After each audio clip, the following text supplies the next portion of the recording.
Capítulo 7. Parece que hasta hubo un terremoto en la casa de los Levis esta mañana.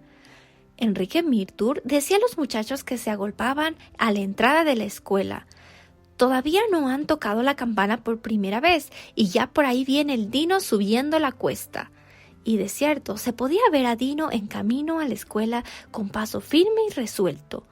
Las vacaciones de verano ya se habían terminado y el semestre de otoño comenzaba esta mañana, y entre las cosas que Dino se había propuesto hacer estaba esta: llegar sin faltar y puntualmente a la escuela por todo el semestre, lo que jamás había hecho en toda su vida. «Hola, Dino», dijo Bertolt Turner mientras bajaba corriendo por la cuesta para encontrarlo. «¿Y cómo te va, compa?» Berto había estado fuera del pueblo por las últimas semanas de las vacaciones y así no sabía mucho acerca de los cambios que se habían presentado en su ausencia. Dino se sobrecogió un tanto con el saludo, pues sabía que la clase de tentación que Berto le presentaba era complicada. Por toda la vida ambos se habían juntado para hacer toda clase de travesuras y maldad, tanto que parecía como si fueran dos miembros del mismo cuerpo, o al menos así lo habían parecido hasta hace unas pocas semanas. Pero ya Dino, más que saberlo, sentía cuán distantes ahora estarían. Entonces la campana sonó y los muchachos se habían atropellado para entrar corriendo a sus asientos. Y como de costumbre, Bertolt Turner se sentó junto a Dino. Pero también era costumbre de Berto ir a la escuela apenas 2 días a la semana, y así Dino pensaba que tal vez se le podrían llevar bien. Cuando comenzó la lectura bíblica, Dino se puso medio dudoso de qué hacer y hasta se sonrojó. Jamás antes había tenido una Biblia para leer, pero esta mañana su nueva Biblia estaba allí en su bolsillo, y así se preguntaba si tendría el valor de sacarla. ¿Y qué pensarían los muchachos? ¿Y qué dirían? ¿Y cómo les respondería?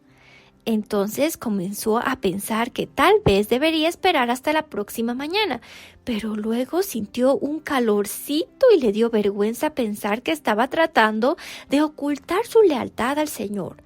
De repente sacó la Biblia y comenzó a pasar las páginas decididamente. Berto escuchó el ruidito y, volviendo la cabeza, acotejó los labios como si fuera a silbar. Le arrebató el libro a Dino y leyó el nombre que el señor Holbrook había escrito.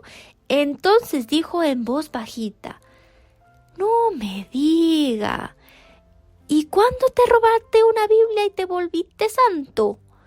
La sangre caliente que le revolotaba las mejillas fue la única respuesta de Dino, y así sentía que sus tentaciones habían comenzado.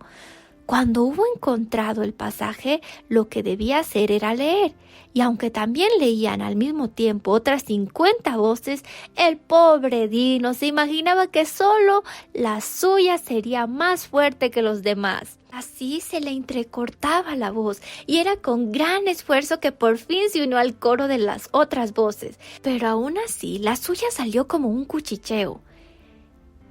Y le vistieron de púrpura y poniéndole una corona tejida de espinas. También a Dino lo incomodó bastante que Berto, moviendo sus labios al tiempo que los demás, decía en voz lo suficientemente alta para que Dino oyera: «El hombre de la luna se cayó en la laguna». Y continuaba repitiendo o inventando rimas irrespetuosas y sin sentido durante el tiempo de la lectura de aquel hermoso capítulo. Con cuánto agradecimiento Dino inclinó la cabeza aquella mañana.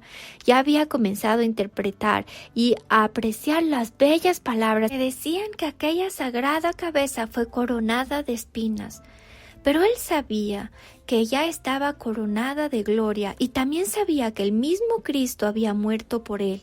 Entonces se unió de todo corazón a la oración del señor Borus, y aun cuando Berto le alaba el pelo y le hacía cosquillas en los pies y hasta le pisaba los dedos de los pies, no levantó su cabeza, y así su espíritu se acrecentaba con mayor fuerza.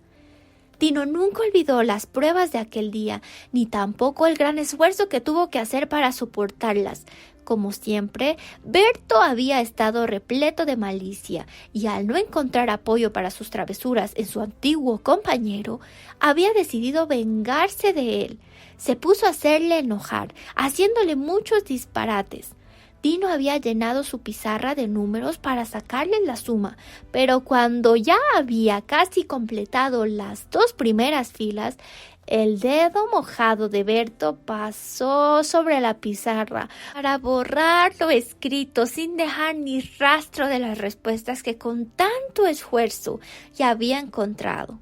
Al mismo tiempo, Dino tenía que liberar algunas luchas internas, pues antes había estado tan acostumbrado a cuchichear con este y con aquel muchacho sentado a su lado, a comer manzanas cuando el maestro volvía la espalda y también a hacer dibujos feos en algún pedazo de papel, para después pegárselo a la espalda de algún muchacho sentado delante de sí. Además, no estaba nada acostumbrado a sentarse quieto y a estudiar. Cuán duro trabajo leer el estudiar cualquier cosa. Le parecía como si nunca fuera a aprender nada de la lección de ortografía. Mientras más duro lo intentaba, más confuso se ponía. Más de 12 veces deletreó las palabras silbar y llevar. Cada vez estaba seguro de estar en lo correcto, pero también cada vez llegaba a darse cuenta de que la primera se escribe con B y la última con V. Se sentía descorazonado y molesto, y hasta hubiera irrumpido en llanto si no fuera que Berto estaba a su lado y le habría hecho una gran burla por sus lágrimas. Finalmente, se le acabó la paciencia con Berto, luego de que éste por tercera vez le había tirado al suelo el mugriento libro de ortografía. Se volvió hacia Berto y resueltamente le dijo: «Mira, Berto, si sigues molestándome, voy a agarrarte y te voy a tirar por la ventana más rápido que un relámpago». «Eduardo Levis, se le apunta una X por estar con murmullos», dijo el señor Burroughs. «Eduardo, ya tú estás comenzando el semestre como siempre, según se ve. Eres el primero en estar apuntado por mala conducta». Y cómo le ardían las orejas a Dino, pues cuán errada era la acusación. De veras que él no había comenzado este semestre como lo acostumbraba a hacer. Cuán diferente había tratado de comenzar, solo él y Dios lo sabía. Y ahora fallar tan pronto este primer día. El cerebro se le aceleraba y la cabeza le daba vueltas. Entonces agachó la cabeza y otra vez se puso a estudiar. Pero la cabeza de Berto también se inclinó con prontitud para susurrar: «El pequeñuelo se ha caído al suelo». ¿Cuántas veces estas tonterías le habían parecido tan chistosas a Dino que no podía más que reírse? Sin embargo, ahora se le hacían desagradables y sin sentido. ¡Ah! De veras que hoy Satanás estaba luchando por ganarse otra vez a Dino, pues ahora parecía que Dino estaba cosechando los frutos de haber pasado tantas semanas con aquellas malas compañías y en la vagancia. Entonces miró hacia las bancas traseras donde estaban sentados Enrique Milturn y Elso Holbrook, quienes trabajaban duramente en su lección de álgebra, y al parecer nadie ni siquiera pensaba en molestarlos a ellos. Mientras miraba, suspiró profundamente. Si tan solo él hubiera hecho el mismo esfuerzo que les había ganado a ellos el puesto que ocupaban en la escuela, cuán fácil hubiera podido concentrarse en sus estudios hoy. Ellos eran solo un poco más mayores que él, y aquí él apenas estaba tratando de hacer ejercicios de suma y tenía que hacerlos hasta 4 veces antes de que le salieran correctos, mientras ellos ya iban a la cabeza de la clase en álgebra. Si tan solo él pudiera saltar a donde ellos se encontraban y seguir junto a ellos. Pero lo desesperanzado de aquel pensamiento hacía que la lección de ortografía pareciera ser más difícil aún. Por eso, no hay de qué sorprenderse que cuando la clase se disponía a deletrear las palabras, y él se sentó en su acostumbrado lugar de último, que se quedó allí sin adelantarse, y al final de todo deletreó: silbar y llevar. A nadie le sorprendió, pero tampoco nadie supo cuán duro había intentado estudiarlas.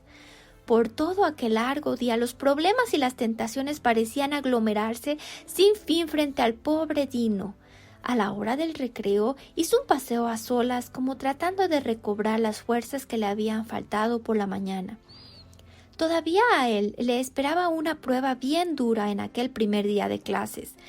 Hacia el final de la tarde, el chiste de Berto era hacer pelotillas de papel, las que volaban por el salón en todas direcciones cada vez que el señor Burroughs volvía la espalda. 2 o 3 de los alumnos más pequeños se le unieron, y así el tiroteo de pelotillas de papel parecía no parar. Los muchachos se quejaban y el señor Burroughs los regañaba. Al final, él dijo esta corta pero filosa frase: al muchacho que descubra tirando papel o algo más en este salón, le voy a castigar severamente, y espero que cualquier alumno que observe esto me informe. Ni siquiera 5 minutos después de eso, el señor Burroughs se agachaba para buscar algo en su escritorio cuando ¡pum! La pelota de papel más grande que se había tirado aquel día aterrizó en la frente del maestro. Algunos alumnos se carcajearon, pero otros se mostraban serios y asustados, pues el señor Burroughs era un hombre que cumplía lo que prometía.